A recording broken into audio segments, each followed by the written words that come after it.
Hi, everyone. I am so excited to have you guys with me today. For those of you that don't know me, my name is Mrs. Peterson, and I teach over at the Davis Building. I teach our fifth and sixth graders. And if you haven't seen me in one of our classes, I also do our events and our field trips. I may have gotten the opportunity to see you at one of those and to hang out with you guys. So I am very, very excited. I was asked to do some Bringing Books Alive lessons with you guys until we are all able to meet together again as one big group. So I'm really, really excited to do this. This is one of my most favorite classes that we do for Specialist Day. I absolutely love it.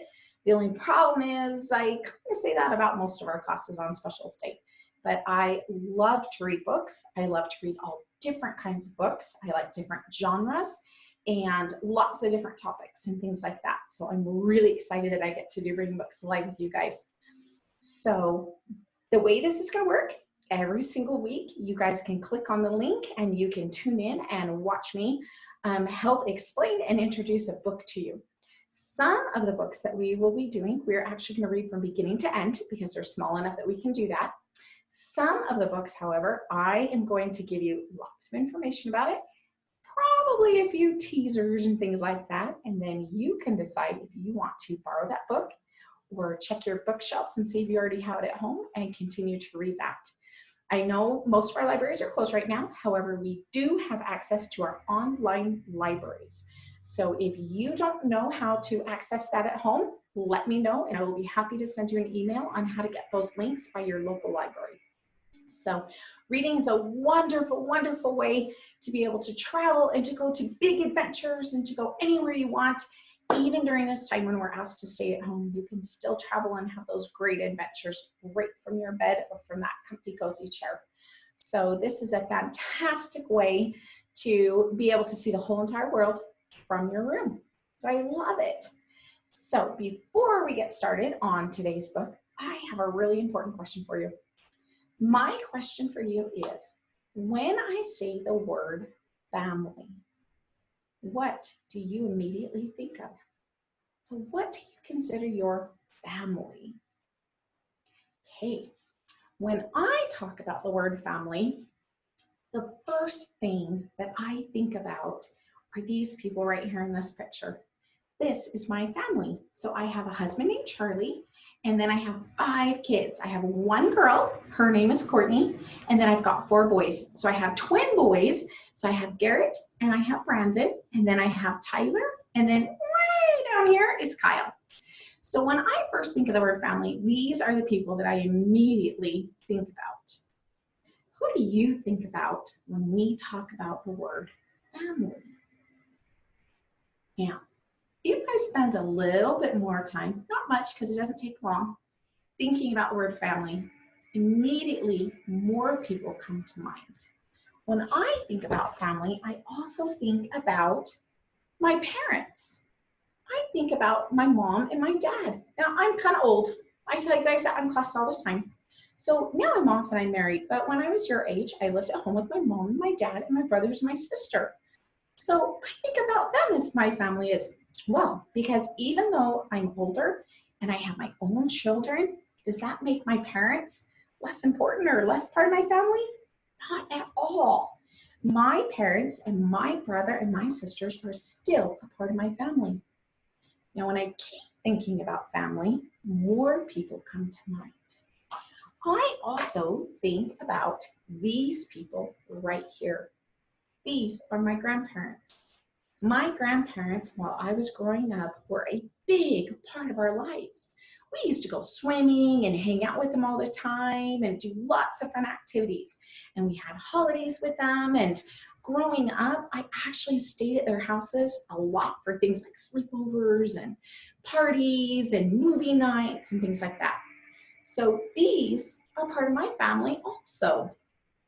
Now, I can say that I have other family members, such as really good friends. Friends that I've grown up with most of my life. Some of them are friends that I haven't known as long, but they're like family. Now, are they related to me, like the same blood or the same parents? No, they're not. but are they close to me and a huge part of who I am? They certainly are. So when I ask you what you think of when you think of the word family, does your answer have to be the same as mine? Or can your family look different than my family does? I think all families can be different and consist of different people. In some families, you might have stepmoms or stepdads or stepbrothers or stepsisters. And I know that I have students in my class that have lots and lots and lots of brothers and sisters at their home. But then I've also had students where they're the only child at their home. And I have some children who have lots of aunts and uncles and cousins, and others that might not have as many. And is it possible that you don't have a mom or dad at your home? Of course, but you're still a family. And what about if you live with a grandma or a grandpa or an aunt or an uncle? It doesn't matter. Those are all people that consist and build your family. So the question is, why, if this is a Bringing Books Alive class, am I standing here talking to you about families? Could it be that our book today is all about a family? I think it is. That is what we're going to talk about in our story today. Now, when we talk about a family in this book, this is not a family like you would traditionally think of.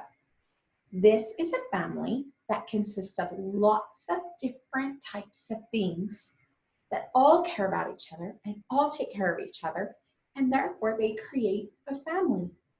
So should we find out what our book is today? Okay, here's the hint. Look at the background behind me and look at the crazy way I'm dressed and see if it gives you any ideas as to what this book is. If you think you have an idea and you have a mom and a dad or a brother or a sister next to you, whisper to them what you think the book is, and we're going to find out if you're right. Okay, did everybody take a guess? All right, let's see who got right. Dun-dun-dun. Today, we are going to talk about The Jungle Book. This is one of my very, very favorite books. The only problem is, I say that about a lot of books, but this one is one of my all-time favorite books. Now, if you look at the cover of this book, do you think this is meant for younger kids or older kids? The answer, everybody. This book is meant for everybody. So the story that I'm going to read with you today is actually the Disney version of The Jungle Book, and it is meant to be easily read or easily understood for younger kids. However, the message behind the book is for all children and adults of all ages. Now, The Jungle Book did not start out looking like this version right here. It actually started out with the author of the book writing a whole series of short stories. Those short stories were then compiled together to create what we know as the Jungle Book story. And they have lots and lots of versions of this book. Some of the versions of the book, including the original, are actually meant for much older kids or even adults. So my challenge for you, if you are one of my older students that gets to watch today, is on your spare time, with mom and dad's permission, I want you to look into the local library online and see if you can find a copy of what the original book looked like, and then find me 2 more versions of the Jungle Book that have been written. They're geared a little bit older for you. So that's our first challenge for the day, and that one's for our older kids. Now, the Jungle Book, I said, was all about family. But as you can see by my friends that I brought with me today, there's a couple of monkeys hiding up there too. It is about animals, lots and lots of animals. The animals in this story actually are really important in many, many ways. One of the ways that they're important is what the author did to the animals. The animals that are in our story are actually around still today. And you can go to the jungle and find them. Sometimes you can go to the zoos and find them. You can do lots of research on our animals. However, the animals in this book don't exactly act like a typical animal would, like the kind you would find in those places. These animals' characteristics or traits have been changed by the author. What he did was he took regular animals that are in our world today and he gave them features or characteristics of humans. So they act a little more human-like than they do the natural wild animals that really exist in our world. So as we read our story, we're going to try and find some of those differences that he made. All right, is everybody ready to start our book? I want you to find a comfy, cozy spot. Get nice and squishy down in there. Hopefully you're wearing some squishy socks, have a little blanket around you. Get nice and comfortable for our story. Here we go. We are going to read The Jungle Book.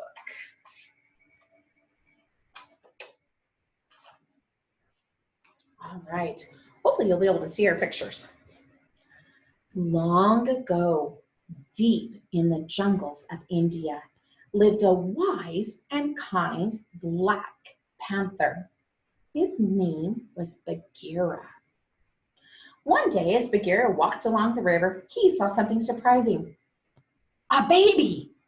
Not just a baby, a human baby. The baby was lying in a boat that had crashed onto the shore. Why, it's a man cub, the panther said to himself. One thing about stories, especially illustrated books just like this one, is if we look at the pictures, sometimes the pictures will give us clues as to more story than what's actually in the words.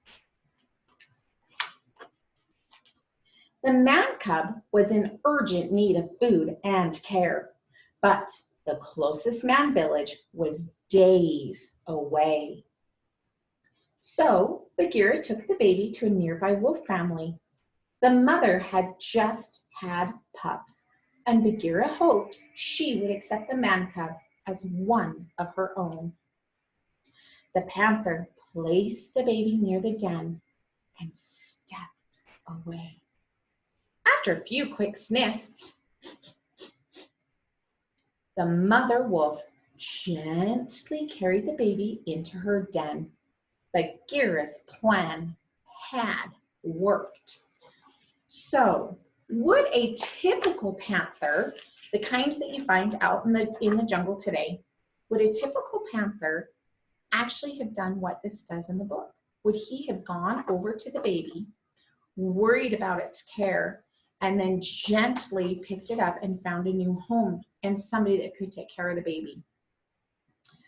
I don't think a regular panther would probably do that if it came across a human baby.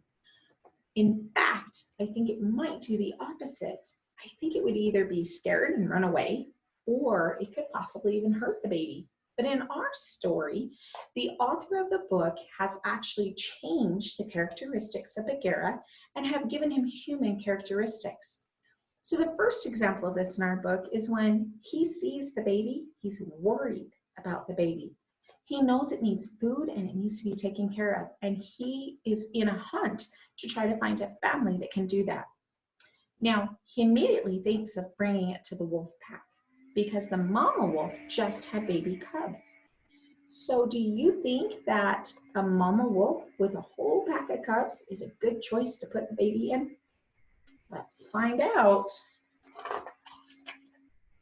For the next few years, Mowgli, as the man cub came to be called, lived happily with the wolves. He quickly became a favorite animal. All the jungle animals loved him. All, that is, except Shere Khan, a strong and cunning tiger. Shere Khan feared nothing but man's gun and man's fire. He had heard of the young man cub and believed that Mowgli would grow up to be a hunter. The tiger wanted to make sure that did not happen.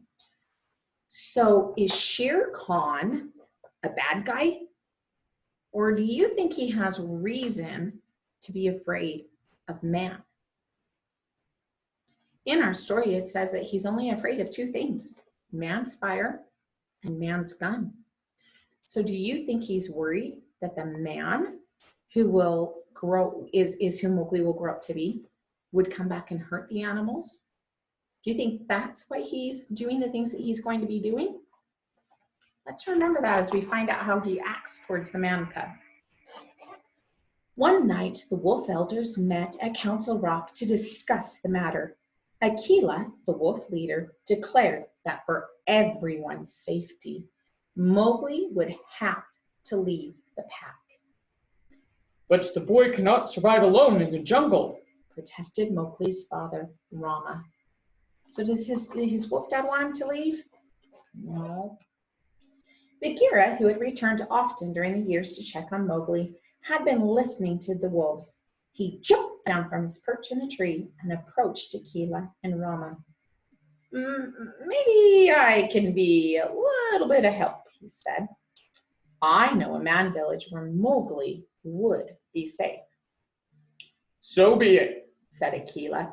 There is no time to lose. Good luck.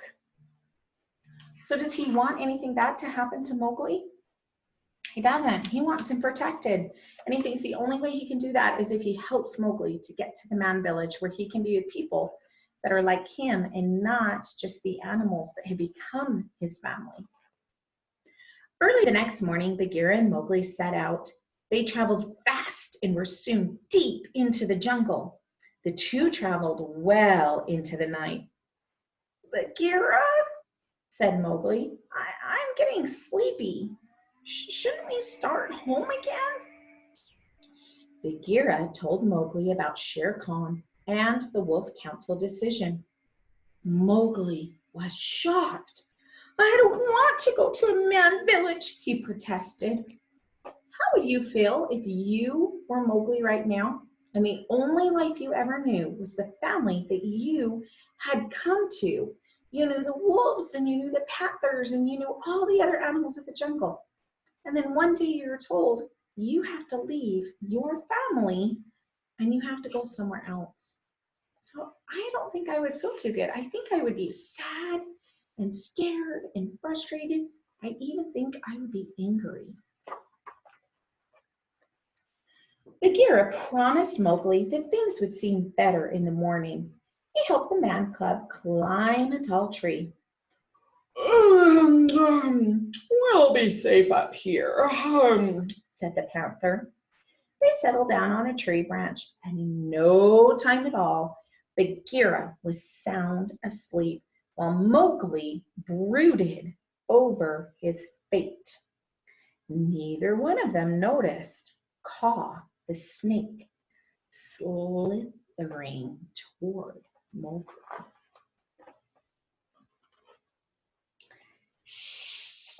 Say now, what have we here? Said Kaa. It's a man cub, a delicious man cub. Mowgli tried to shut Kaa out of his face. Oh, go away and leave me alone, he said, very annoyed. Kaa refused to leave. He kept slithering toward Mowgli. And when Mowgli finally looked straight into Kaa's eyes, the snake used his eyes to put Mowgli into a trance. Oh. Kaa coiled himself around Mowgli and was preparing to eat him. Bagheera woke up and saw what was happening. Moving quickly, the panther slapped Kaa on the head. The snake released Mowgli from its grip. And he woke up when he did. An angry Kaa turned on Bagheera. However, before the snake could coil himself around Bagheera, Mowgli pushed him off the tree branch. A defeated and really hungry Kaa slithered into the jungle. The next morning, Mowgli and Bagheera were awakened by a loud rumbling and shaking. If you were one of our kiddos that felt the earthquake a couple weeks ago, I know some of us woke up to rumbling and shaking, but this isn't an earthquake. A parade! Mowgli shouted enthusiastically. Bagheera covered his ears and groaned, "Oh no! The Dawn Patrol again!" Mowgli grabbed a vine and swung down from the tree to take a look. What could the Dawn Patrol be? Let's find out. Mowgli watched as a long line of elephants marched proudly in a single file line. He hurried over to a baby elephant at the very end of the line. "Can I join you? Can I join you?" "Sure," said the baby elephant. "Just do what I do." Mowgli got in step behind the baby elephant, and he began to march along. Boom, boom, boom, boom, boom, boom, boom, boom. Then he got down on all fours and marched along so he could look more like the elephants. Boom, boom, boom, boom, boom.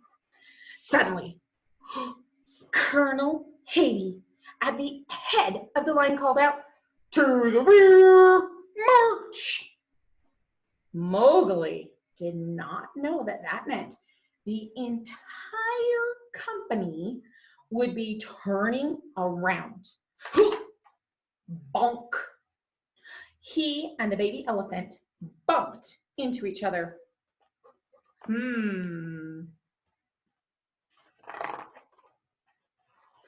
Company, halt! Colonel Haiti shouted, and all the elephants stopped dead in their tracks. They stood ready for inspection. Mowgli tried to fit in, but Colonel Haiti figured out that Mowgli was a man cub.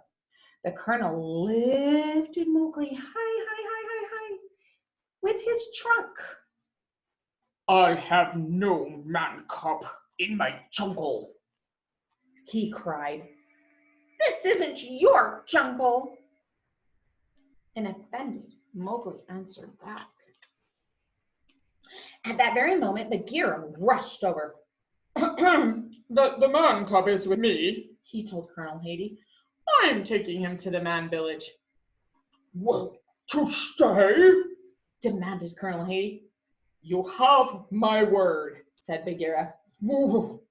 "Good," said the elephant. "And remember, an elephant never forgets." With that, Colonel Haiti turned and marched onward with his troop. "You're going to the man village right now," said Bagheera. "I'm staying right here," cried Mowgli. He wrapped his arms around a small tree. "You're going if I have to drag you," shouted Bagheera, and he tried unsuccessfully to pull Mowgli from the tree. So we know that Mowgli doesn't want to go because this is the only home that he has ever known. And the animals are the only friends and family that he's ever known. So why again is Bagheera forcing him to leave the place that he loves and the things that he loves? And remember, he's doing it because he actually loves Mowgli and he thinks he'll be safer in another place. So it isn't really because he wants to get rid of Mowgli or that he really wants him to leave the jungle. It's because he's trying to protect him and to keep him safe. Bagheera lost his temper. "From now on, you're on your own," he declared, and he stalked off. "Don't worry about me," an equally angry Mowgli yelled after him. Oh, Sometimes can we lose our tempers and say things that we might not mean? If we get really, really mad, those feelings come up when we say things that later we might regret. I think this is what's happened here. Mowgli wandered through the jungle and finally came to rest against a large rock. He heard the rustling of leaves, and suddenly a singing, dancing bear came. His name was Baloo. Mowgli was upset after his fight with Bagheera. But once Baloo arrived, it was hard to stay in a bad mood. Baloo offered to teach Mowgli about the bare necessities of being in the jungle. He showed Mowgli how to find bananas and coconuts and other food. Baloo showed him how to scratch his back on a tree, and the whole time Baloo sang and danced. Mowgli couldn't help but smile. He had to feel better. Has that ever happened to you? Have you ever been in a grumpy mood, but all of a sudden you find yourself in a good mood again because of those people around you? They just make you smile. The two new friends splashed and played in the river and then floated contentedly downstream together. Mowgli joined in as Baloo sang some more. I like being a bear, said Mowgli. You're going to make one swell bear, said Baloo. Why, you even sing like a bear. Suddenly, a group of monkeys swooped down from the trees and grabbed Mowgli. Hey! Screamed Mowgli. Let go of me! He struggled against the monkeys, who just chittered and laughed and held onto him tight. Baloo angrily shook his fist at the monkeys and demanded they release Mowgli. Come and get him, taunted one of the monkeys. The monkeys aimed a steady chorus of jeers and insulted Baloo. They also aimed plenty of fruit at him. Just throwing fruit at him. Crazy monkeys. The monkeys swung through the trees, tossing Mowgli along as they went. Baloo! Cried Mowgli. Help me! You're carrying me away! Baloo knew he needed Bagheera to help him. He called for the panther as loud as he could. Help us, Bagheera! And as soon as Bagheera heard Baloo's cries, he hurried toward the bear. Baloo told Bagheera that the monkeys had carried Mowgli off. Bagheera figured that the monkeys were taking Mowgli to the ruins of an ancient city where the ruler, an orangutan named King Louie, lived. Bagheera and Baloo set off at once to save Mowgli. So does this help us understand how much Mowgli actually meant to them? It certainly does. It lets us know that they care for him a lot. They want to go and save him and rescue him and make sure that he's still safe. While King Louie and the monkeys danced and sang, the king told Mowgli that he had dreamed of being a human. He had heard that Mowgli wanted to stay in the jungle, and he offered to help the man cub. In return, the king wanted Mowgli to tell him the secret of how to make fire. But I don't know how to make fire, Mowgli said. King Louie did not believe him. Now, do you guys think that Mowgli actually did know how to make fire? Maybe if he were a normal child, he might know. But remember, where was he raised and who raised him? Bagheera and Baloo arrived at the ruins in time to hear what King Louie wanted. Bagheera quickly came up with a plan. You're going to create a distraction, he said to Baloo. I'll rescue Mowgli. Do you think a singing, dancing bear can be a distraction? I bet he doesn't have any problems being a distraction. Baloo disguised himself as an ape and burst in to join the dancing. King Louie took one look at the newcomer and began to dance with him.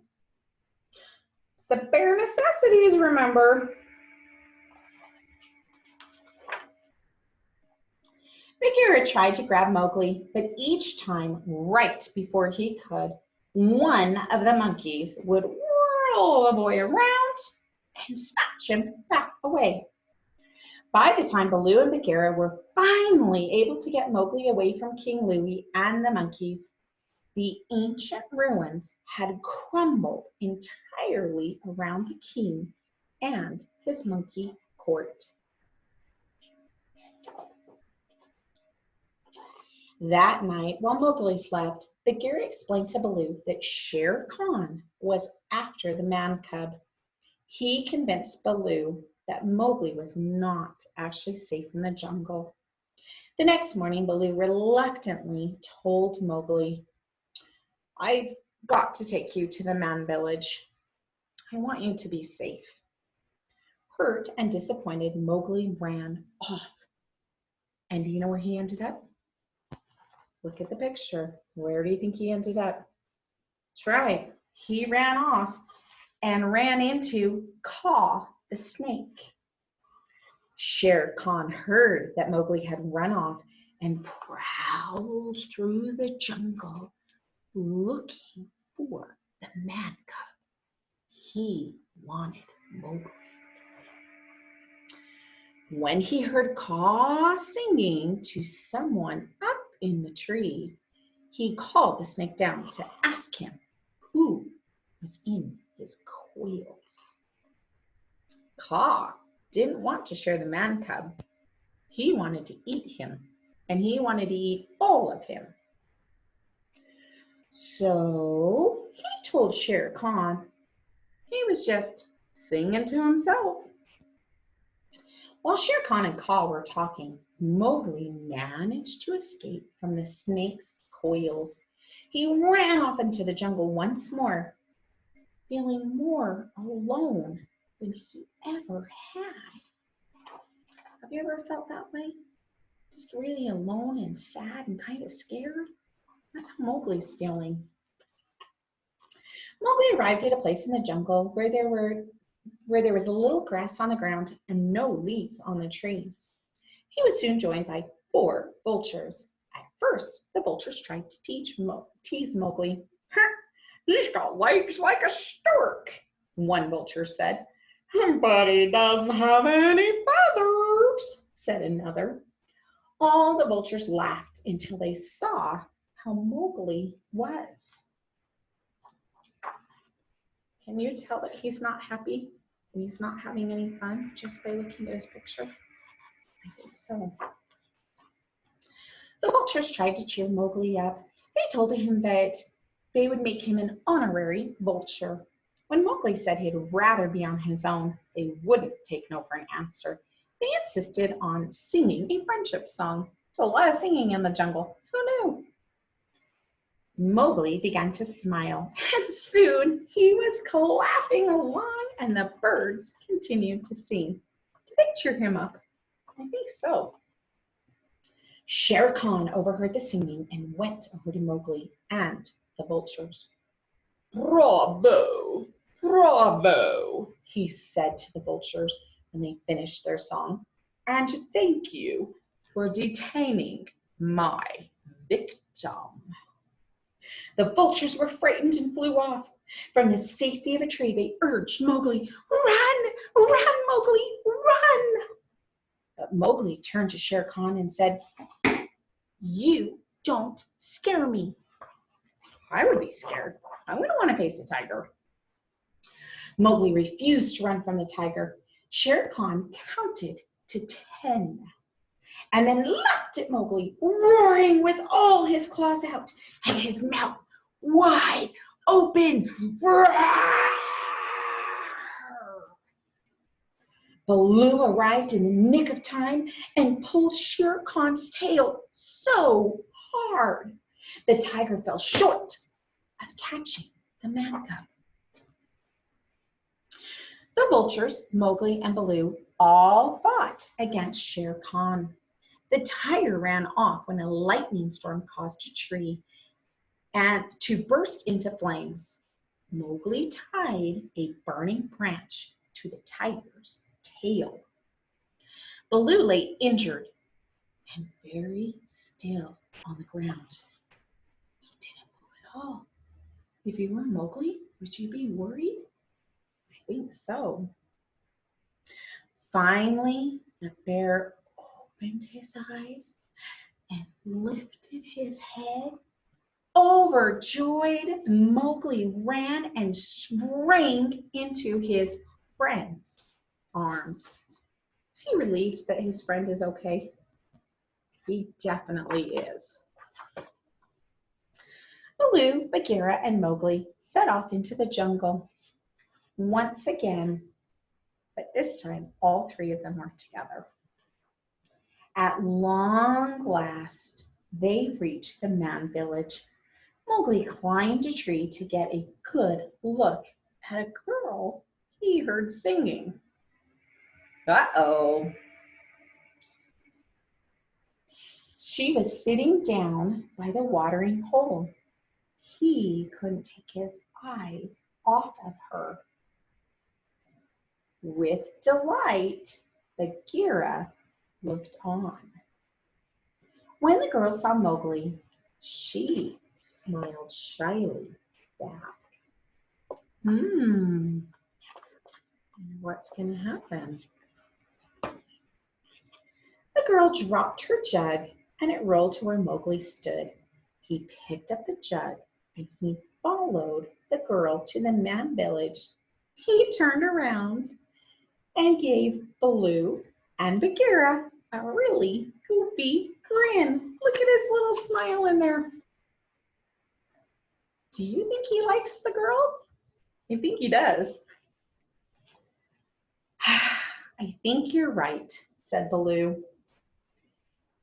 And he and Bagheera danced happily back into the jungle. Mowgli was where he belonged now. How many of you loved our Story of the Jungle Book? I love it. And I love that we can learn more about different families and how families are made. All of our families are different and they're all unique just to us. But regardless, they're still our family and they're there to protect us and to support us and to love us. Now, in the jungle, we learned that these animals in our book aren't exactly the same as a typical animal you would see. Normal animals in the jungle probably wouldn't have taken care of a man cub the way that they did. They also wouldn't have danced and swam and splashed around in waters and gone on marching groups and trips with each other. I think there are a lot of human characteristics that have been added to create this story into something that's so special and so wonderful for all of us. Now, I have a challenge for you guys. I love our Jungle Book story, and I love our jungle that we have, but I think it might need an extra animal. So if you have time this week, and of course with your parents' permission, I am going to make a challenge for you. I want you guys to create a new animal for our jungle, but it can't be an animal that we already know about. It's got to be a unique animal that you have created. So how are we going to do this? If you want to just draw the new animal, grab the coloring pencils, grab the markers, grab the crayons, anything you want, and either paint or color me a picture. If you want to do something a little different, you're going to go on a hunt around your house. You guys are going to hunt down whatever you can find. It can be toilet paper tubes, which I hear a lot of you guys have extra toilet paper tubes laying around. It can be filters, it can be bathrooms, it can be pipe cleaners, anything you can find. Put them together and create an animal for me, okay? Once you've created your animal any way you want, you are going to send a picture of it to me on my email. And that way we can look at all of the new animals that we have for our jungle on next week's book. So stay tuned and come back next week so we can see what all of our animals are. Okay, thank you guys so much for coming and sharing a book with me today. I am really, really excited for next week, and we can all read and learn together again. You guys have a fantastic week, and I will see you guys again soon. Bye, guys.